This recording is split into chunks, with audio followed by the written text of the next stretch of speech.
let me ask you this: are you feeling the brokenness? Are you feeling it? Like, are you, or have you been doing the things you should have been doing while the economy is going to high hell? Like, have you been taking the steps that need to be taken?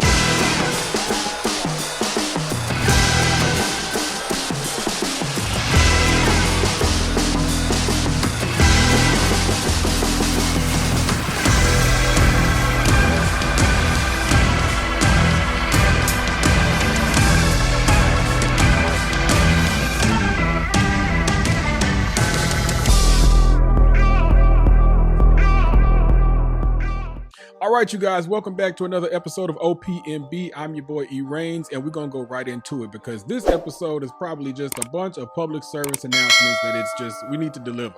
We need to deliver because I don't know. Let me ask you this: are you feeling the brokenness? Are you feeling it? Like, are you, or have you been doing the things you should have been doing while the economy is going to high hell? Like, have you been taking the steps that need to be taken to be, like, downsizing or tightening up, or, really kind of, preparing yourself for what we really don't know, right? We really don't know right now. There's a lot going on. And so this is just a bunch of public service announcements because I'm pretty sure y'all, the tax money that you probably just recently got that we don't think is probably as much as you were expecting is probably gone.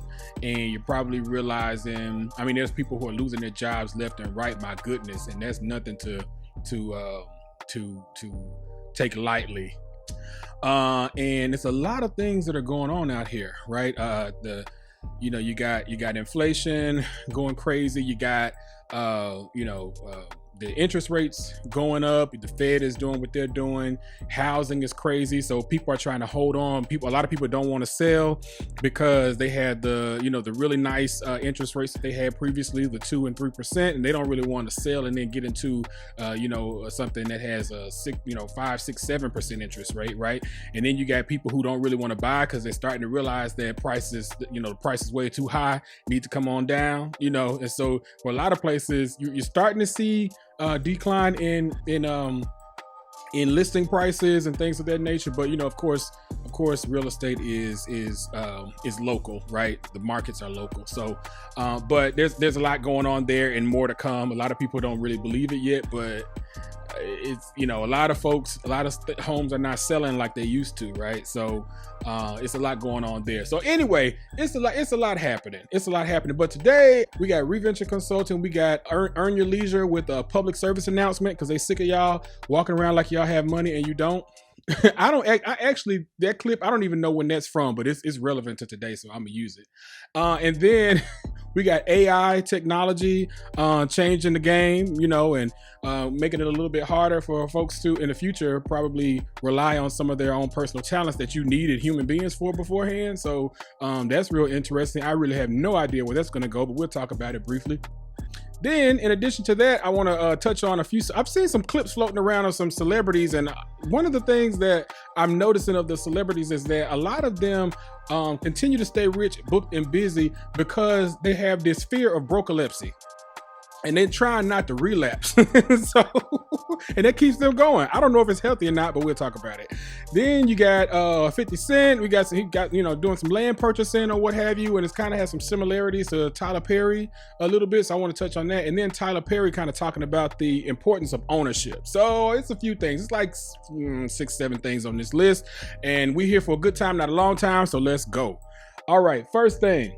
There was just a big drop in U.S. consumer spending, a signal that the 2023 recession is here and it's getting worse. With MarketWatch reporting that retail sales tumbled in yet another sign of a softening U.S. economy, sales have now fallen in 4 of the past 5 months. Because Americans are now tapping out on the U.S. economy, everyone, after 2 years of inflation, after record low personal savings rate. Yeah, so he's inflation for 2 years and people have no savings or anything like that. Are you all correcting for what's going on? Are you watching your money supply dwindling, things going up, costing more? And are you watching that? Are you making the adjustments?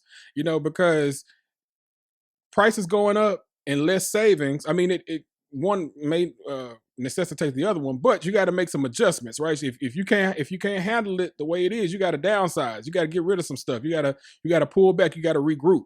So hopefully that's going on before it's too late for you to make some adjustments. We are now finally seeing the consumer spending recession hit the economy in 2023, which greatly increases the chances that the unemployment rate's going to surge, home prices are going to go down, and stock prices are going to go down. Because folks, consumer spending is 70% of the US economy. It's 70% of GDP. At the exact same time as a credit crunch where banks are reducing lending into the economy, which is going to cause businesses to shut down and lay off workers later in the year. Yeah, so that's the other thing. And then so like, banks and things, you had at least two different bank failures that I've heard of, right? So banks having to buy out other banks and things because people are doing a run on the bank trying to get their money out of there. Banks not wanting to lend as much anymore because they don't really have the money to do so. And they also want to tighten up on credit worthiness to make sure that people that they are giving money to are gonna pay it back, right? So a lot of the avenues for funding, a lot of things of that nature are drying up for a lot of small businesses and even larger businesses who need that constant low interest loans to keep everything going and flowing in the proper way, right? To grow their business. So it's a lot going on. That's not all. Number 3, the Federal Reserve is still hiking interest rates. And I just personally don't see how the US consumer can weather this storm and all these headwinds, everyone. Inflation has now outstripped wage growth for the last 2 years. Mortgage and interest rates prices are still ridiculously overvalued. It means that if you buy today, you are very likely to be underwater on your mortgage over the next several years. Companies are reporting right now in earnings. It's earnings season right now. Lots of companies are reporting earnings, and the earnings reports do not look good. They are showing declines in profits, and these companies are giving negative guidance for the future, which suggests further declines in profit. All right, so that's a lot. Like I cut it up a little bit so we can get to some of the points quicker. But so basically, if for a lot of different markets, buying property now, there's a good chance that buying it now, with the correction coming, that everyone is thinking is going to come. Not everyone, but a lot of people. People are thinking that you're going to be upside down in your mortgage, right? So you're going to be paying on paying a note on a property that's not worth the amount that you're paying for it, right? And so that's the thing people are really trying to guard against. People are differ as to whether or not and to what extent that's going to take place, but I think it's a definite possibility, and almost at this point I would just say likelihood that it just taking a look at how quickly the valuation of these properties has gone up in a very short, steep period of time, right? There has to be some sort of correction on that, right?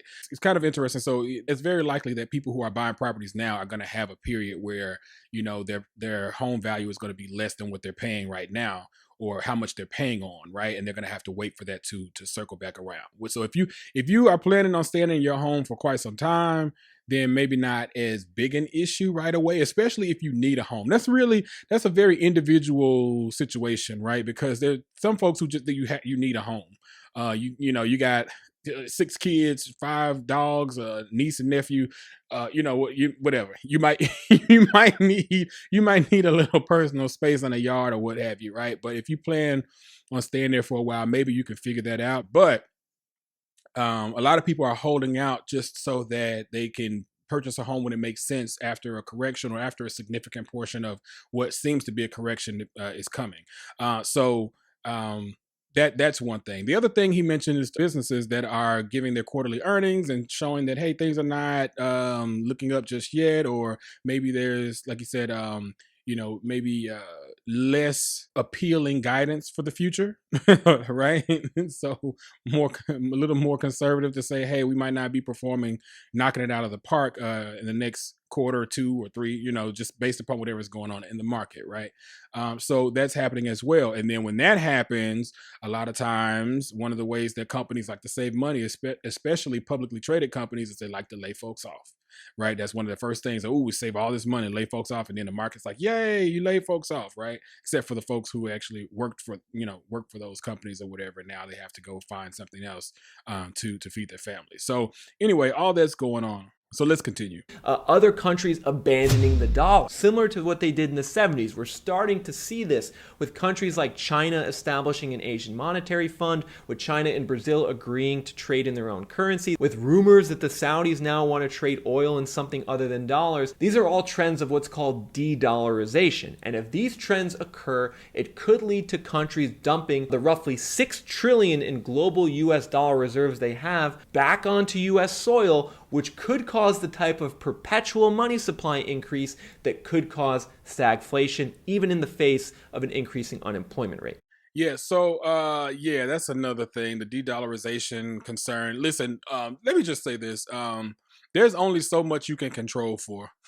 You can't really do much about that. You know, that's macro, right? It's not much you can look. You gotta make moves right now that make sense so that you can, try to position yourself to withstand, certain headwinds that we're seeing coming our way, right? But you can't really do anything about China really getting on their job, getting busy, on a world tour, trying to get everybody to establish different funds and stuff like that are not based on the USD. So I don't know. Look, pray. That's that's when you go to whatever your faith may be or not be. That's when some stuff you just look. Things are going on, and we're just gonna take care of what we can take care of right here, and then let the chips fall where they may. So, but anyway, talking about chips fall where they may, some stuff you can control, right? You don't have to let those chips fall. And Rashad and Troy, them folks over there at EYL, they had a little message real quick because, we do in America, we kind of have this thing about, and it's not all our fault, right? But we have this thing about just kind of charging everything up and just credit, everything on credit, nothing in cash, and just run it up. Like, and it's marketed to us, it's thrown out to us, it's taught to us as the way to go. So it's not just like people just came up with this by themselves, but a lot of times when stuff starts to fall apart, that becomes an issue. And so they had a little message real quick, so I'm going to play it now. Americans are addicted to debt. We live in a society that has forced us to be layaway consumers. We're in a layaway economy. Nobody even realizes it. Remember back in the days, you used to go to like TJ Maxx in these stores and you put $30 down on something that costs $100. You make a couple of payments and then 3 months you actually be able to get the sweater. When you think about things like a car, a home, even college, credit cards, the common denominator is that we're spending on things that we can't afford. Mm-hmm. And we've been trained to put as little down as possible. Like that's something to be celebrated. When even in the homes, right? A lot of places in the world, the mortgage system is completely different. They don't have the same, like you buy a home in cash or you put down 50%. We're like, okay, how can we put down 1%, 3.5%? Well, what happens is that the only real people that benefit from this system is the banks, because we're trained to put down as little as possible, right? But there's nothing, you don't get nothing for nothing in this world. So by putting down as little as possible, that means that you pay interest. And who collects the interest? The bank. So by the time you actually get finished paying for your home, you could have bought 3 properties for that same amount. So yes, to his point, I think people have been trained in such a way where, you can get things by putting the most minimal amount down. I don't think that people's goal per se is to put the least amount down all the time, but sometimes just based upon the way that everything is going and people not really exercising the best financial strategies and principles. A lot of times it's more about that's what I can do. That most people are stretching themselves to be able to pay, what they need to pay to minimally to get what they're trying to get, right? Because they may not have that sitting around. It's not necessarily that people have it sitting there and they just don't want to pay it, right? That could be some people, but I think a lot of folks are like, oh geez, I got to save up. And then you save up so long and you're like, okay, finally I can maybe get into this property. Maybe I can buy a home, maybe I can do this, maybe I can do that, by just scratching up just enough to qualify, to meet that bar, to hit the hurdle, right? And then the other thing he mentioned was, yes, like that financial institutions benefit from that type of behavior, because the interest that piles up on somebody only putting down 3 to 5% on a $500,000 home, you pay for the home 2-3 times. I'm just, I'm not, and it's not really, I was about to say I'm exaggerating. Not really.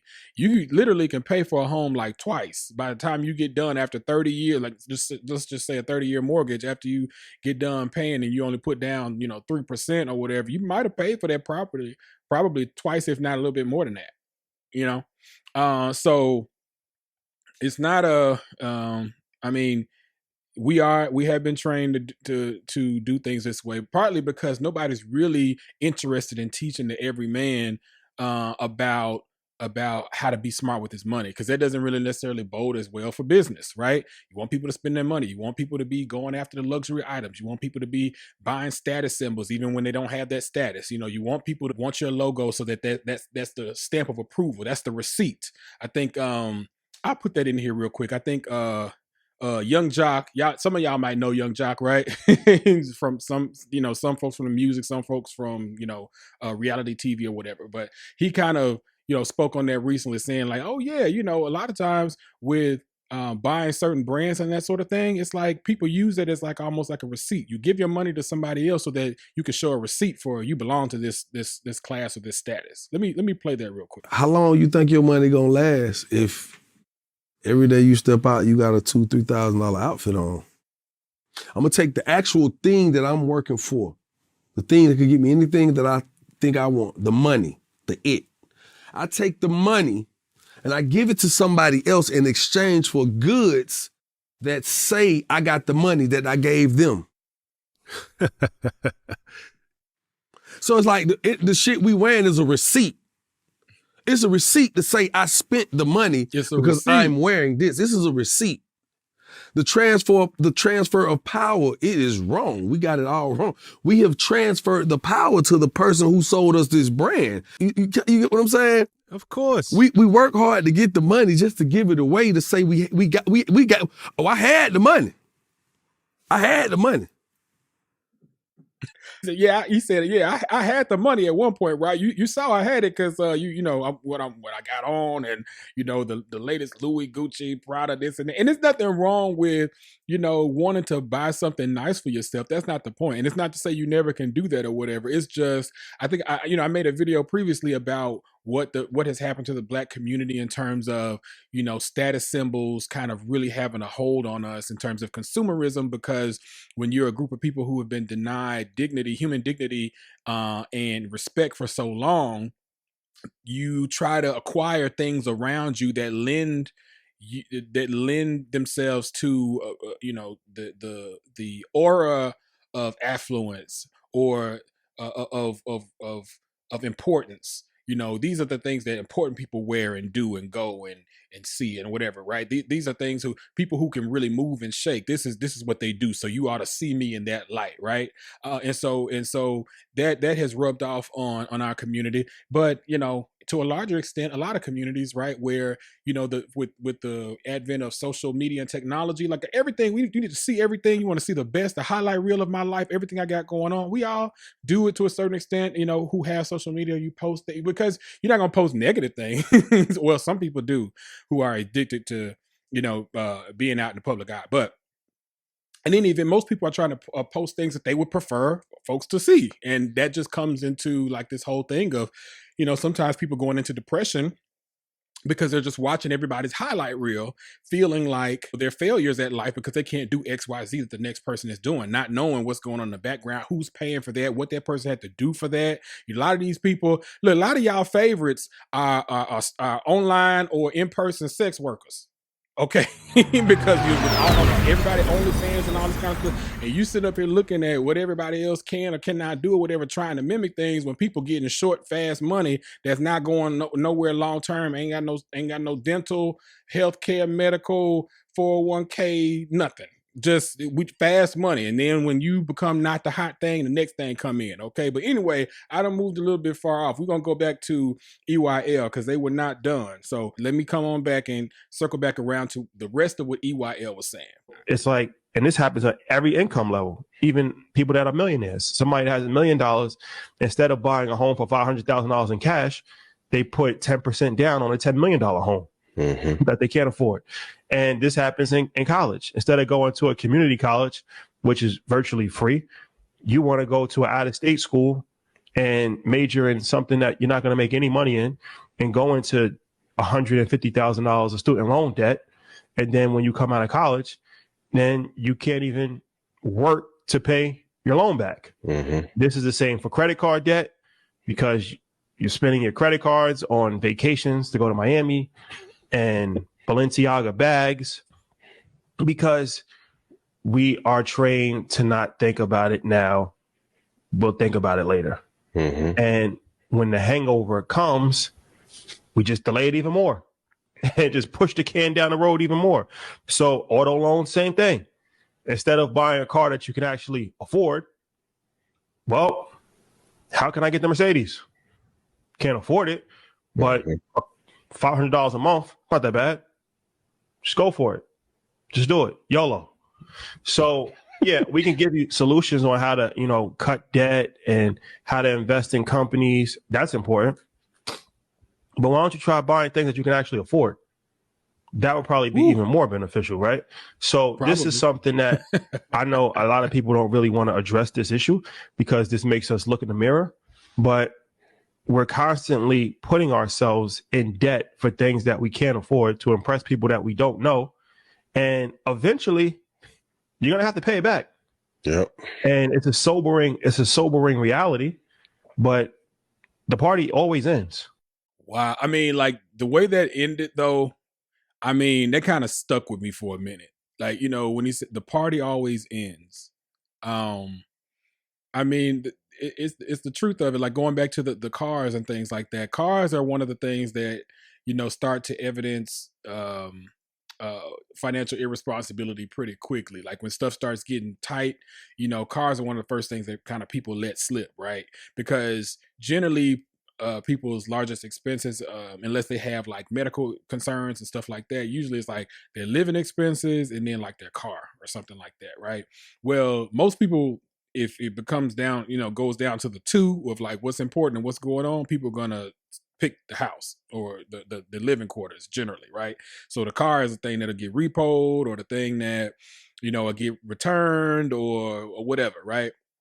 So the cars, you'll start seeing like when the economy starts getting bad, a lot of stuff happening with people's vehicles, because you just can't do it anymore, right? You can't you can't have two $700 car notes, right? And your car notes all together come up to more than your mortgage or whatever your living situation, and you have top of the line two vehicles where really you don't really need that, and it's just killing your pockets, right? So that's one of the things that typically starts to show pretty soon, and so, but I think they're right in saying that, is not really a good financial strategy to be trying to buy stuff that you don't really need to impress people that, like he said, you don't know. But I would say people that you don't know, and the people that don't like you. Like you trying to impress people that could care less about you, and you really don't like them either. So I mean, and look here. Okay, here's the honest part about it. It's a struggle for some people, not everybody, but a lot of us. And you're not anything. You're not weak. You're not some subhuman. You're not anything weird, right? Like as a human being, a lot of times you want acceptance, or you want to put your best foot forward, right? And a lot of times what people gravitate to, especially in a capitalistic society, is money, right? Or what appears to be where money is. Get a little bit of money.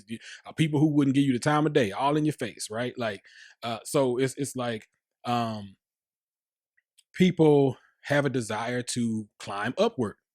And a lot of that is a lot of fake it till you make it, a lot of borrow now, ask questions later type of thing. And then sometimes there are good things that that get denatured by current spending habits, right? So people are going to school. One of the hugest things right now that's throwing people off is student loan debt, and people are going to school trying to better their lives. They're going to school trying to be upwardly mobile because that's what they were told. That's what we were told. That's what I was told. You need to do to progress in society, right? And so then when you sit back after, 4, 8, 9 years of education, depending on how many degrees you went to go get, post-secondary education, then you look up and you say, oh snap, I thought it was all kind of just supposed to work itself out. Isn't this what everybody does? And this and the problem is a lot of people do it. So it just looks like that's the right thing to do, right? Until you get a little bit more information. So I appreciate the fact that you're sharing that message to kind of say, hey, there's a reason why you think this way. And you're probably kind of in some ways indoctrinated, by American culture to think this way, right? This is kind of what we do. In a lot of other countries, that's not really the case, right? So anyway, I appreciate that message from them, and I just kind of want to share that as well. That we got to figure out a way to do better. We got to make adjustments. It doesn't matter whose fault it was; it's our responsibility. That was one of the. I know some people are still not feeling Will Smith like that, but one of the quotes that I remember from him, and this is just a paraphrase. Don't get me wrong, but he had mentioned something about just because something is not your fault doesn't make it now not your responsibility, right? So yes, different people did things before or whatever that may have caused you to be in a certain predicament or pushed you towards a certain direction. Maybe you didn't get the right education. Maybe the right people didn't make sure you had the right information who were responsible to do so, or what have you. But now that no matter whose fault it is, it's your responsibility because it's your life, right? So that's it. Take the responsibility. But I want to mention that about this AI stuff because a lot of, especially in the Black community, a lot of the thing that really has held us together and kept us moving forward is our creativity, right? And to be able to really take nothing and make some incredible, wonderful things, right? And a lot of times that shows up in entertainment, shows up in singing, acting, dancing, sports. But AI is going crazy right now, and nobody knows what is going on. They're releasing versions of songs for people who never sang the song and using other people's voice and intellectual property to create other pieces of art. At some point, it looks like they're trying to find ways to create without the creators and the creatives. And so I'm like, okay, Black people, gonna pay attention because you better adjust. I don't know. They haven't. I mean, sports I think is still kind of okay, but when it comes to music and I mean these labels and stuff like that, people getting smarter with these 360 contracts and all these deals and stuff like that. They might just say, give me an AI character or somebody. Give me somebody, model agencies creating their own versions of models that don't really exist and posting them. They're like, look, we don't have time for all this union, whatever, and the people want the money and legal back and forth. Let's just create something and we own it or whatever. But they got technology that's snatching people's voices. This is my question. Before I even play this, what I want to play. How much longer are we going to be able to believe our own eyes and ears? How much longer? Because at this point, you remember when they did that video where they superimposed Meg Thee Stallion's face on Steve Harvey's face on Meg Thee Stallion while she was performing I think it was like a Tiny Desk performance or something like that. And I mean, the way that they put that face on there, I was like, we don't have much longer.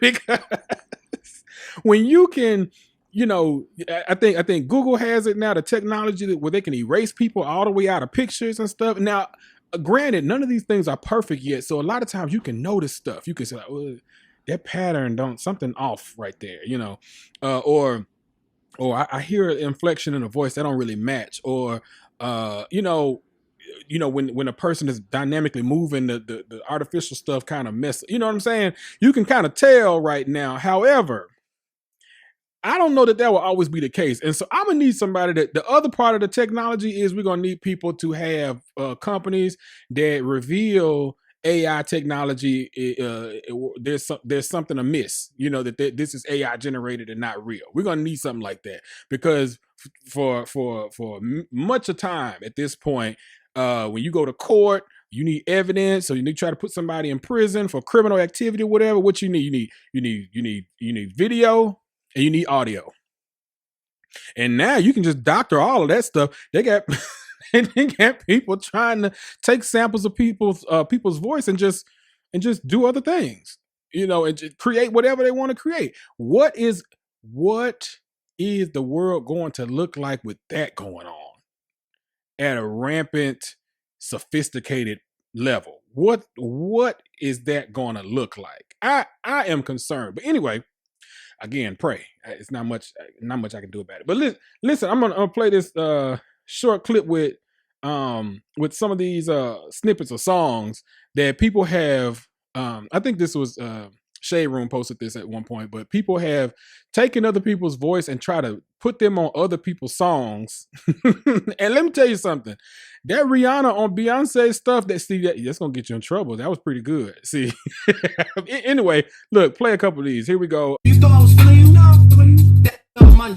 He ate it for lunch. Tell my body I get what I want, like you thought I was feeling you now, feeling you. That it's them brownies while I ride it, got me acting hella body, so excited, so exotic. I'm a seasoned professional. Maybe you should know that this one too. My mama don't like you and she likes everyone.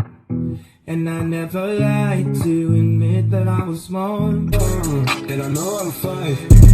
I'll tell you once, I'll tell you twice. I'm a real estate, like a decent nine. Okay, I don't know much about the last one, but folks who listen to them much more closely would know that. But I know that, man, that Riri and also that Kanye, that was scary. That's a little scary right there, right? So, and I know these labels are about to be up in arms. They're not going for it. They're not having it. They're not having it. Look, they've been losing money.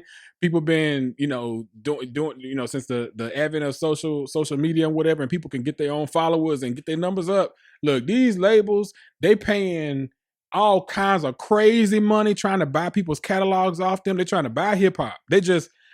All hip hop and R&B just paying people $800 million, $200 million for catalogs. Just here, give it all to me, because they're gonna redo all that stuff. Y'all original artists thinking you're gonna be part of history. They're gonna redo that stuff and put somebody else on there. They're gonna Frankie Lyman you. Y'all remember that movie? Why Do Fools Fall in Love? Y'all might not know that movie, but check that one out. They're gonna Frankie Lyman y'all. They're gonna slap somebody else's name on the record.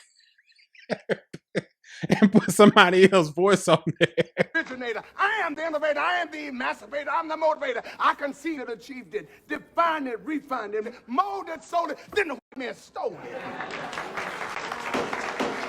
All right. Oh yeah, stole my wop, bop, bop, lop, bam, boom. Took all my copyrights, put out covers on me. Why do you think they call it rhythm and blues? Hey, Mr. Pennyman, do you think that's what happened to Frankie Lyman? Baby, Mars didn't even use no Vaseline. Shut up. All right. Okay. Anyway, I just thought that was like really, really weird and interesting. So, but the reason I brought that up is because, like I said, with the creativity, a lot of folks have been able to become new millionaires, and some billionaires, off of, when you start talking about like, Jay-Z and, maybe just shy of billionaire. I think Dr. Dre, when he sold beats and all that kind of stuff. But anyway, a lot of these people have, through their introduction through music and entertainment, have really done well for themselves, right? And so now you're getting to a point where it's like a video game where you could just pick and create your own character type of thing, right? Where they're gonna start maybe trying to. I think they tried to do some sort of AI rapper once before or something like that a while ago, and it kind of just quietly went away, right? That's wild. I just want to put that out there. We don't know where this thing is going. We don't know. And if you know, you say you know, you lying. We don't know.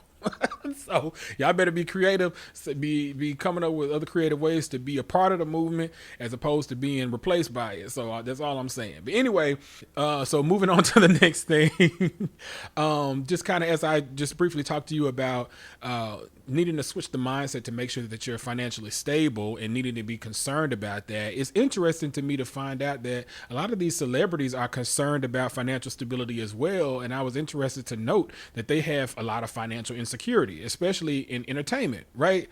Because I've seen now a clip of Gabrielle Union talking about financial insecurity. Another clip of Dwayne "The Rock" Johnson talking about how, you know, he grinds to a different level because he could be evicted at any moment or something like that, where that the mindset of like, oh, something could always go wrong, so I need to make as much money as possible and do things the right way.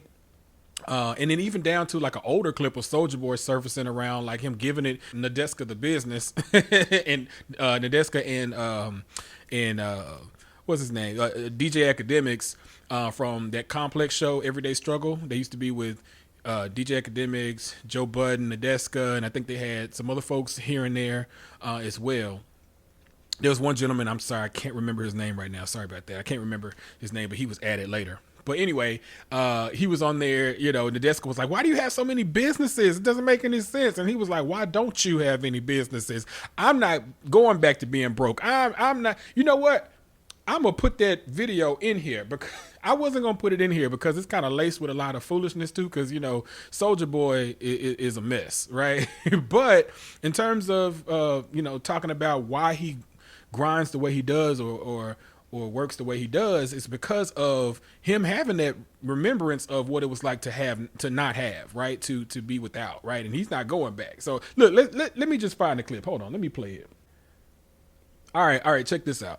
Think nobody would sit here and say you unsuccessful. No, you just trying to play me like I was broke. No. She was like, y'all think Soulja Boy got money in the bank and y'all think, yo, is you crazy? Because we trying to figure out how you coming like this. Because I'm a fucking bona fide hustler. I'm trying to be a billionaire. Why don't you have that many businesses?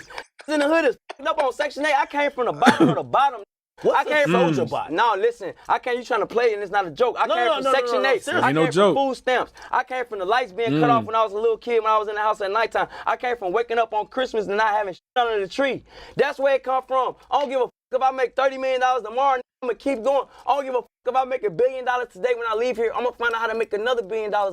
Cause I don't never want to go back to the hood and be broke and go back to that life I used to live. I'm the highest now. Y'all gotta face it and y'all gotta respect me, bro. Or I'm slapping this niggas, bro. How? Oh, wait. Now see, we don't need all that old pause that. See, you were doing good. Well, you were doing all right. Except for when we start talking about we're gonna slap everybody. Now, okay, that's that part of the industry I can't like. Enough of the hood ghetto. Enough. I'm good. I'm good on that.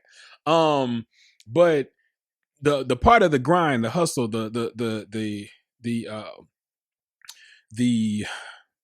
grit that's required to ensure that you never have to go back to a previous lifestyle, right? That partly was not yours to control, but also that was just very unpleasant, right? And now that you know better days, you're going to find ways to get around that, right? And to make sure you never go backwards, right? So there's like it's a scarcity mindset to a certain extent because you know how bad it can get, right? And a lot of entertainers, you know, regardless of what you see on the screen, a lot of them really know how things can get real dicey.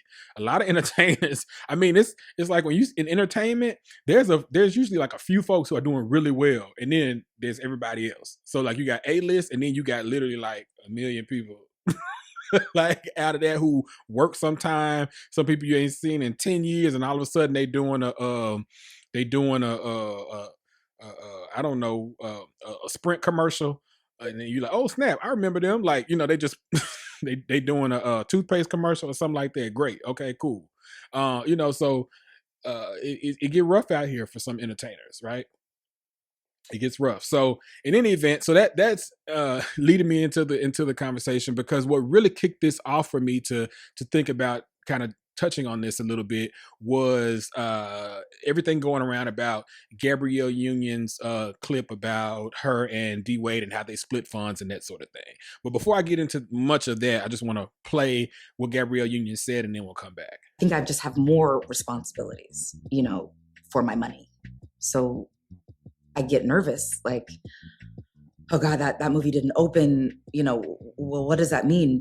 Am I going to have enough to hold everybody up? And everyone's like, it's coming, like, calm down. And I'm trying to find peace in the journey, not using my anxiety and scarcity mindset to be my engine, which is hard.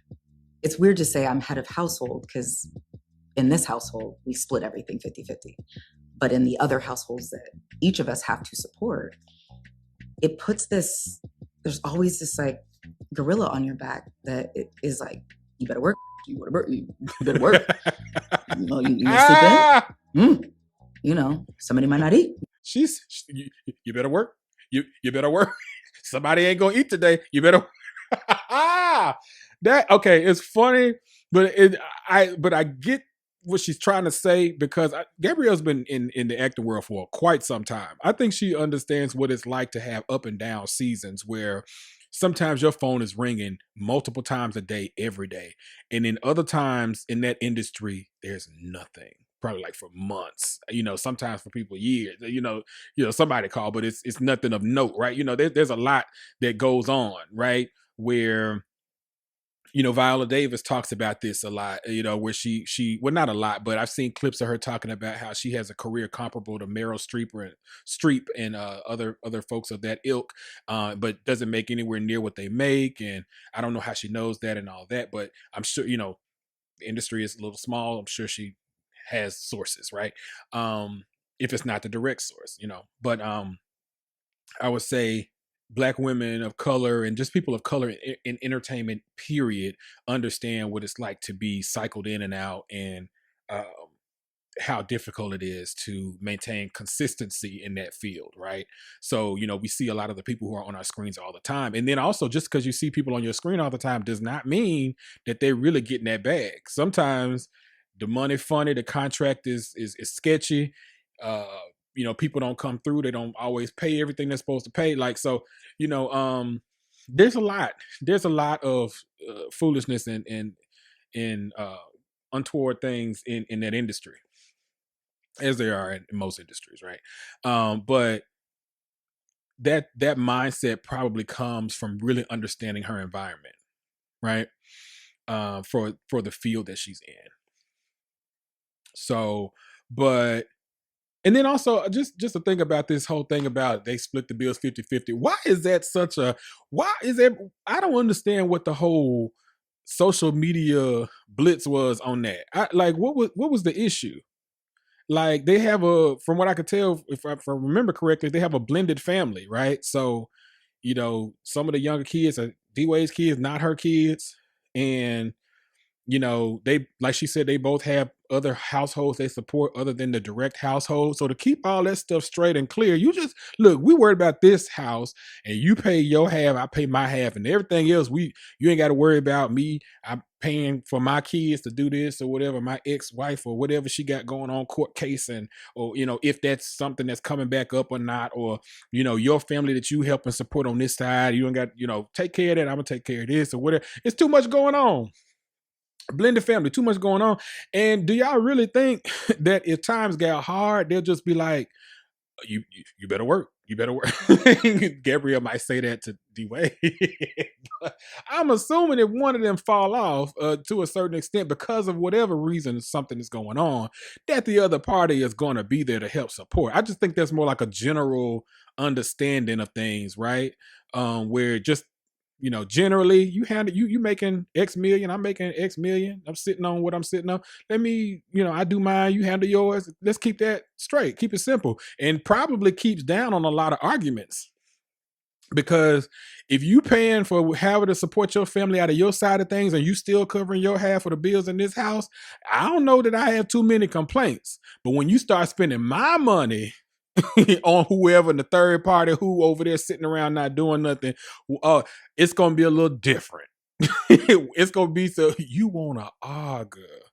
Yeah, we it's gonna be some arguments in this house. I'm gonna be big mad. No, I'm just saying.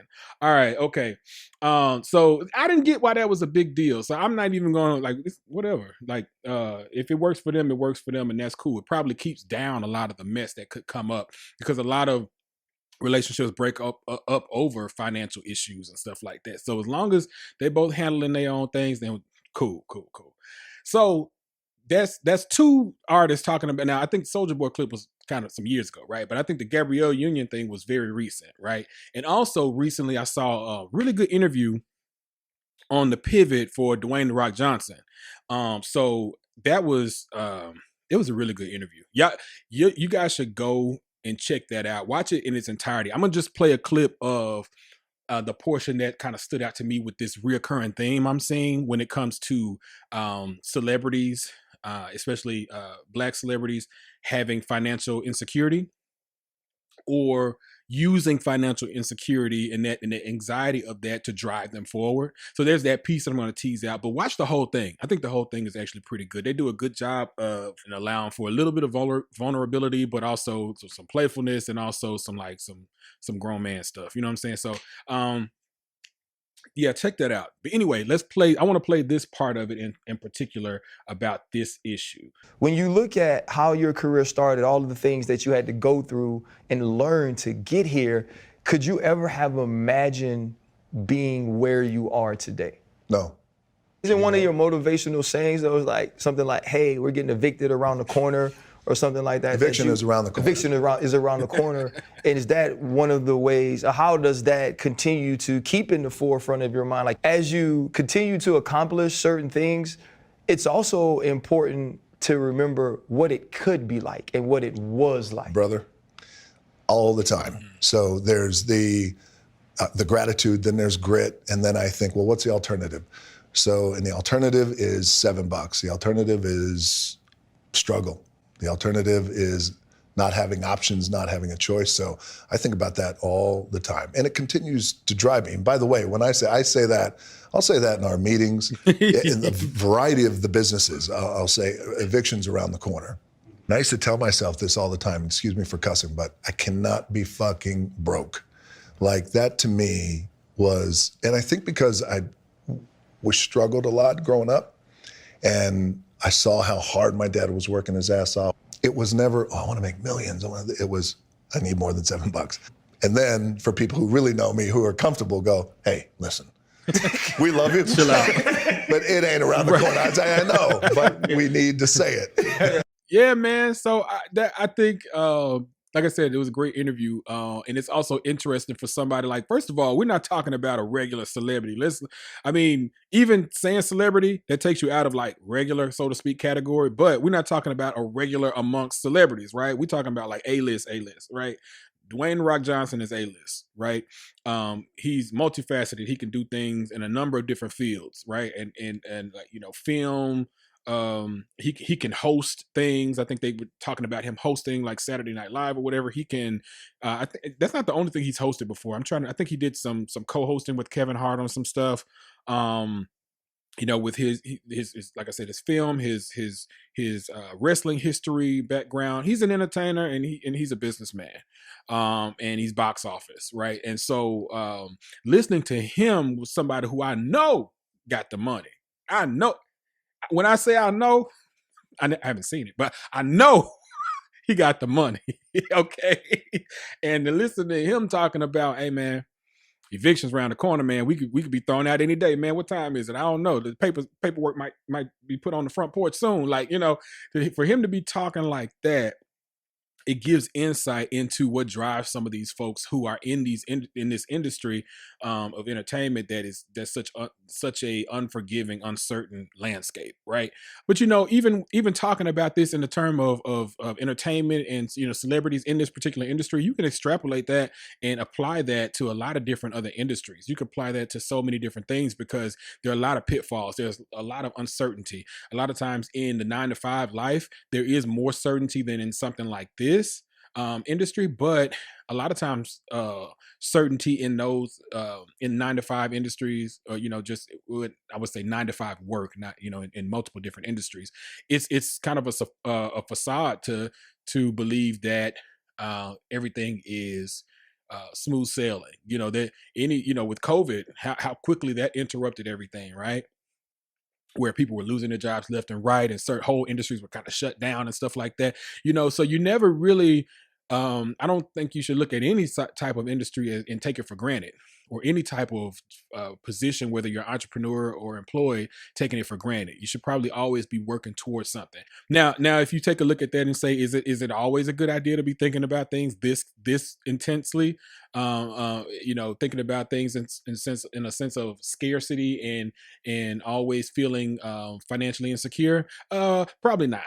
But probably if you were to look at it on the spectrum and scale, I'd probably say you might want to be a little bit over the 50% than you would be under it, right? In terms of really always being like, okay, what's the next move? What am I working towards? What am I putting aside? What am I building up? In case this doesn't work, what else is going to happen? Like giving yourself some cushion, especially if you do have people that are relying on you, right? So I just think it's really interesting to see from these different people's perspective, folks who are doing pretty well, and how they view things, in a sense that continues to drive them towards doing more. I'm always wondering about that. Like, when you see CEOs and things of some of these the largest of the Fortune 500 companies, and people making over $100 million or plus dollars a year or something like that. And sometimes I say, why the hell are they still working? At this point, your money will make itself. If you invest, if you invest just a few, you could invest to a point where you could, after working, getting that type of money for a few years, you could invest to a point where the interest, you would just make interest, and make your salary every year if you invested it in a certain way. So I'm like, what's drive? So that kind of leads to more of the thought process of there's a drive there that's beyond the money itself. The money may be a factor, but there's probably experience there, and there's probably either some sort of memory, or either a passion and purpose, or some sort of memory that drives you towards never returning someplace you've already been. So it's always interesting to try to figure out what's going on with people and how they maintain the levels that they are at, and how they continue to move forward almost as if they're not where they are, almost as if they have not made it, so to speak, right? So anyway, that's pretty interesting. But speaking of another person that probably has a similar mindset, I think all these people, and I think it's just entertainment, because I'm pretty sure probably 50 Cent, Curtis Jackson probably has that same type of mentality. So I'm gonna talk a little bit about him real quick. So recently I saw some sort of clip that was going around where, he's recently purchased some studio space for G Unit Studios, where he'll be filming for a lot of upcoming projects and different things he wants to do in the TV and film space, right? So he took this video showing the 22 and a half acre spot. Let's take a look at it here. 185,000 square feet.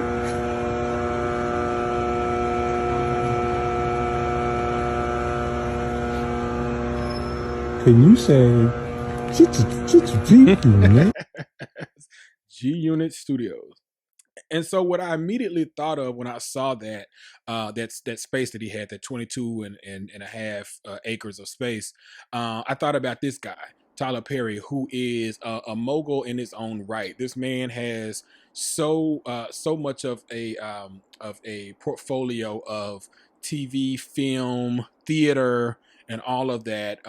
When it comes to his creations, you got the Oval, you got movies, Acrimony, and he has all these projects that he's done, right? All of this mass of content that he has put out, right? And I thought about how he owns his own studio. So he has Tyler Perry Studios somewhere in Atlanta, somewhere at the Tyler Perry Studios Fort McPherson.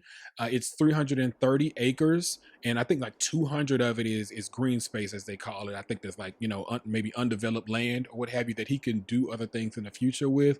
But this huge amount of space where all these different studios that he has named after great noteworthy actors and actresses, and developing that space to really bring in-house one of those large expenses that someone of a producer, filmmaker, writer would have, one of those huge expenses, to be able to not only hire the talent, but have the space to film your different projects and your visions that you want to have. And then bringing that in-house to try to keep costs low so that when you get budgets for different projects and things, that you can deliver in a different type of way, and then get a lot more money on the back end. And it's one of the things that he speaks to.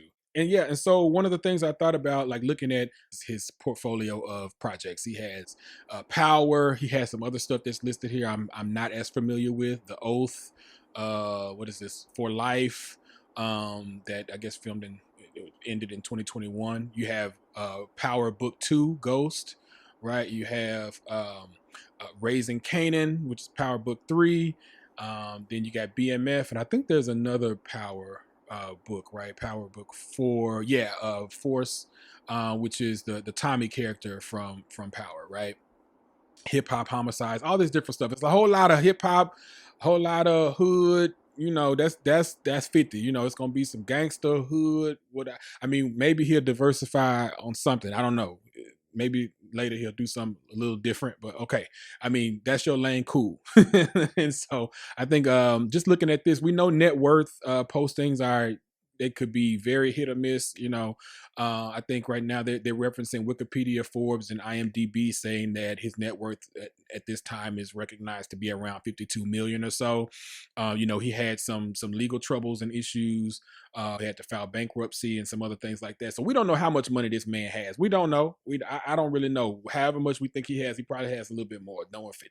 But anyway, that being said, I think it would be interesting to watch him follow some of the footsteps of Tyler Perry if that's what he's planning on doing. And it seems to be so, because he's had a lot of issues in the past with folks that he's partnered with on some of his projects, Stars and some of these other folks doing things. I think he's trying to find ways to bring some things in-house, similar to a Tyler Perry, to be able to control costs on certain things and then leverage, the content that he has to push for larger budgets, and to move smart in that way. So I'm really interested to see what he does with that and how he takes some of the steps or take some of the notes from Tyler Perry and manifest that into something else. So good luck to 50 Cent on that. Now I want to switch over to talk about Tyler Perry specifically a little bit, because I think Tyler, I was watching an old YouTube clip of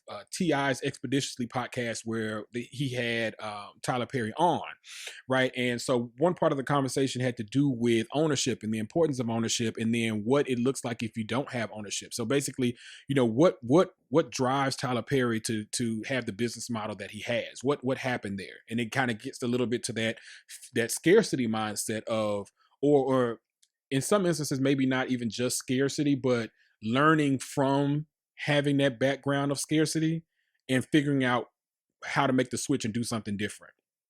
So I still think it's an aspect of scarcity and financial insecurity, but I think Tyler Perry might be past the insecurity part and just killing it, right? So, I mean, for him to be insecure, I'm like, man, you need to go see somebody, talk to somebody, brother, because you got the money. Sir, go check the account. You got the money. It's all right. But anyway, let's take a quick look at the clip talking about why ownership is so important to Tyler Perry's business model, and then we'll come back real quick. Could you please tell me how you came up with your business model? So I went looking into trying to figure out, how do you own a show? What does that mean? And ownership was key for me, because when I was a kid, man, my father worked for this, he built houses, this white man that he loved, right? This white man down the street he built these houses for. And he would come home so happy because he had made $800. He made his money. So I made this much money. And he didn't have to pay his employees out of it because he had other subs under him. Right. And I always watched the man who built the house and owned it sell it for $80,000. So he got 80, my father got 800, and he thought it was a wonderful thing. That's the thing that has changed everything in my life. I own every play, every movie, every character, every TV show is all owned by me. And that is what has set the difference of me being able to say, I'm going to set a path where I can open the door for everybody else. Absolutely. Or waiting for somebody to give me a job. And so I'm just going to do me. Man, so he had the have and the have-nots kind of story, it seems, right? Like, that's one of his shows, Have and Have Nots. I haven't seen it in years and years. But kind of like growing up in a situation where you see what comes into your household, and then you also see like what you contribute to, and then what it looks like in somebody else's household. Taking that, flipping it around, and then cut to 45, 40, 45 years later, you're a billionaire, right? Very interesting to say that was the drive that showed him, I need to own my stuff, right? Deeper than whatever I can get right now, or, right off the bat. I need to own what I create and make it work for me first and foremost. It's all right that it works for other people. It's all right that other people eat. It's all right that I feed other people. But for me, it needs to work for me first. And I think just that's the comment, like that's a theme I'm seeing, and I've just been seeing this pop up. But Tyler Perry, Gabrielle Union, Soulja Boy, I add him in there. Cool. He say he the first to do all this stuff. Soulja Boy is Soulja Boy. I add him in there too. And who else am I leaving out? I can't leave out The Rock. Sorry, I was going down the list and left somebody out. We can't leave The Rock out. That's not cool. So yes, Tyler Perry, Gabrielle Union, The Rock, and also Soulja Boy, right? So all these different people, very different people, right? But all kind of sharing a certain level of anxiety or financial insecurity that drives performance, that drives results, that drives the energy to continue to create, to continue to be a wealth generator, right? For not only for themselves, but for the folks who support them and who they support, right? So there you go, and that's the story for them in terms of what kind of unifies them in an odd way, just thinking about finances. But I also want to go to this other clip where T.I. later asks about, hey, but let us know why it is that I'm sure a lot of money has come to you, like upfront money. Tell me what allowed you to say, no, I'm not taking that upfront money. I want the back end, and what that has done for you. So let me go ahead and play this now. Could you please talk to the generation, the listeners of Expeditiously, about the sacrifice of accepting the bag right now versus having equity in your art in perpetuity? Hold on, I'm gonna have to something else in this 1942. I'm gonna have to slow down a minute. Wait a minute. Let me concentrate for a second. Give me some water. Y'all bring me some water. I cut this up a little different, y'all. I was about to get deep. Fun thing. I'm good. I'm good on the ice. We're gonna take it neat. We're gonna take it neat today. Here's what a lot of people don't know. The budgets for my shows are really, really low. Okay. And the reason that they're so low is because being a black show, being a black writer, they do models for me. Mm-hmm. Even my movies, my budgets are really low. I see white boys walk in and they get 4 or 5 times as much as and make nowhere near. Right. Being black, I had to go into these rooms and try to figure out, okay, how do I make this work for me? So I was like, okay, I own the studio, I own the lights, I own the sound, I own all this stuff. So here's what I'll do. I'll go in, I'll take that lower budget, and I'll make it work. And my audience is going to show up, and they're going to make it work, and they're going to make it a hit. Right. And every few years, we're going to try to negotiate to get that number higher. Mm-hmm. But in that, I'm doing all the sacrificing. I'm making sure everybody else is paid and get what they want, but my sacrifice comes on the end because it's part of my catalog. Okay. So that's where my value is. I'm not making the money up front. It's in the long game, right? So if you go in there and you're looking for the bag, then great. You go buy your Bentley, your Rolls Royce, great. That's all. It's over with. That's wonderful. You've had it, but then what you've done is signed it all away. Right. They own you, and they're never going to give you an opportunity to be in that position again. So there it is right there, right? So the point is that if you give away your equity and your ownership in something, you might actually never get the opportunity to get it back. And it's going to go. We know in our community, we know how to make some stuff go. Right? And so that's the important part, right? And I like the way that T.I. framed it as a sacrifice, because for a lot of folks it is and it will be, right? That not taking the upfront money, especially if you're coming from an underprivileged background, or you're coming from an environment of lack, or a personal experience of lack at the time, is very difficult, right? To turn down what you see as the quick money, or the, sell a little equity, or sell this to that person and get all the, get the upfront money or what have you. However, being short-sighted, not being short-sighted is difficult, because a lot of times you have immediate need, right? So it takes a a belief in yourself and a vision of long game to really be able to find a way to make sure that you maximize and retain as much equity in your creations and your intellectual property that you can, right? And so just giving this, I just wanted to add this in here to show that it can be done, from a person growing up watching, his father kind of in the way he's describing it, receive kind of pennies when somebody else is taking that and flipping it into something much larger. Going from that, fast forward maybe 40, 45 years, fast forward, you're a billionaire, right? That's amazing. And so I wanted to add that in there to say that all those people are very much different. But the drive that they have is similarly born out of understanding that they are not going backwards. They simply must continue to move forward and to grow the pie that they're creating for themselves and the resources that they're cultivating. All right, you guys. So that's what we have for today. We went through it all. We went through the warning from Reventure Consulting about the impending recession. We went through the public service announcement from Earn Your Leisure to say stop fronting and break away from what society is telling you that you need to do in terms of just going into debt to try to look like something that you are not, to impress people that you don't like and that don't like you. I don't know when they made that video, but it's timely as ever. I talked a little bit about the AI technology that's changing stuff that might make it a little bit harder for you to make money by just straight up creativity in terms of painting or singing and all this kind of stuff like that. So we don't know what that's going to do for the future, but you might want to check on that and get your money right in the meantime.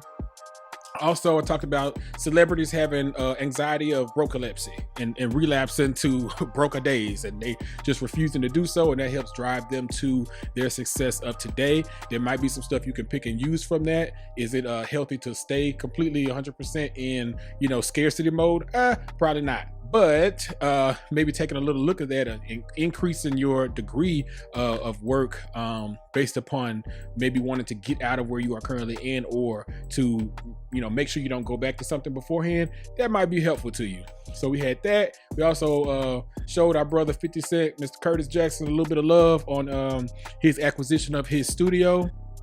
And then also some flowers to Tyler Perry for the incredible work that he's doing with having his 330-acre studio and billionaire status. That's something to be very much celebrated. And then also taking a look at Tyler Perry's viewpoint on ownership and why that's so important, and then us trying to find ways to make sure that we maintain ownership in the things that we create, right? And then how that bodes well for our financial future.